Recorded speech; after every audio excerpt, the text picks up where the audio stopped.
Hey everybody, it's Sunday. I'm out on my balcony. There is like not a cloud in the sky, and check this out, I am enjoying a lovely beverage. It's delicious. Because tonight my son has gone to his dad's, and I have an afternoon to myself, which is super nice.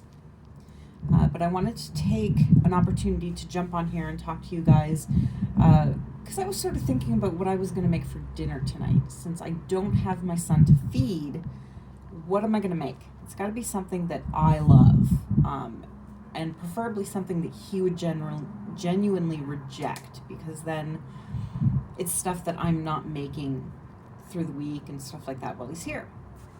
So it got me to thinking about how he likes to eat. And this is something that seems to be pretty specific to Asperger kids and their love of processed food, which of course is not super healthy.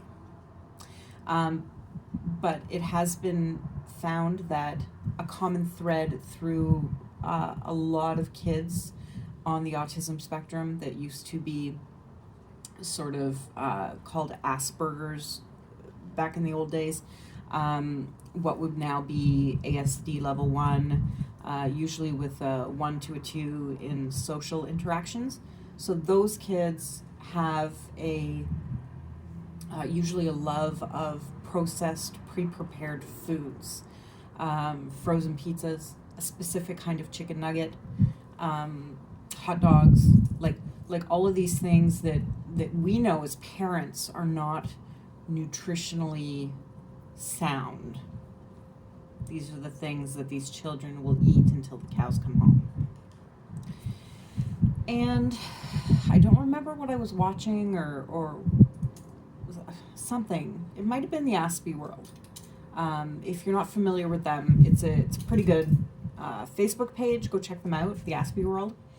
I think it was them. I don't know. Anyway, it's what matters is the information. So the information was that processed food was really important to kids on the spectrum because it was a reliable experience every time, consistent. Because all of this stuff that's made in a factory or fast food made at McDonald's or whatever, it is meant to taste the same every single time. Has to be consistent. And for kids on the spectrum, and specifically my kid, a consistent experience in food is very important. It actually calms his anxiety because he has serious anxiety when it comes to food, particularly if it's stuff he hasn't had before. So even things like if there's a specific chicken finger from a local restaurant that I know he likes, it is a huge risk getting chicken fingers from another restaurant, because if they don't have the same provider, or it's like the crispy batter instead of the breading, that's it. It's not going to eat it. It's not the same.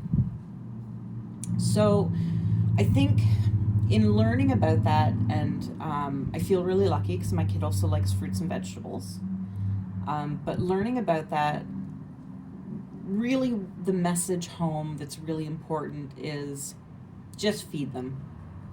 Just feed them. If it's Schneider's all beef hot dogs and that is what they love,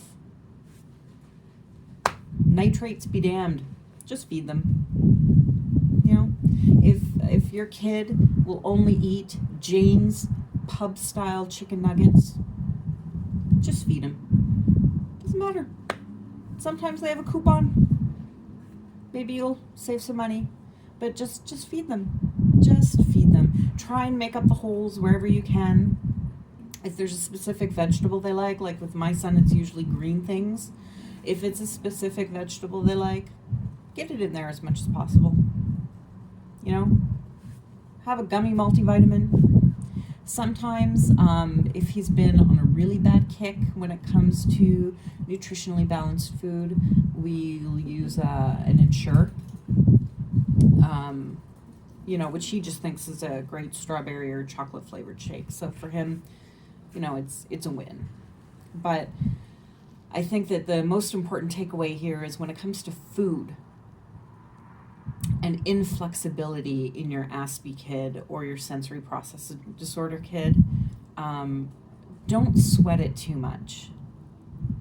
This is coming from a parent who, I would say, feeding my child was the biggest stress of my life for 3/4 of his life to this point. And he's 9.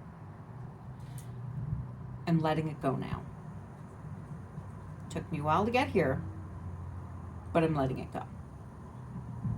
Because his happiness and his lower stress levels is what's the most important thing. And if I can take away the stress around food, then I will take away stress for him in the middle of the day at school. I will take away stress for him 2 hours before bedtime or whatever it happens to be, at dinner time. I can change his day for the positive if I just kind of go with the flow.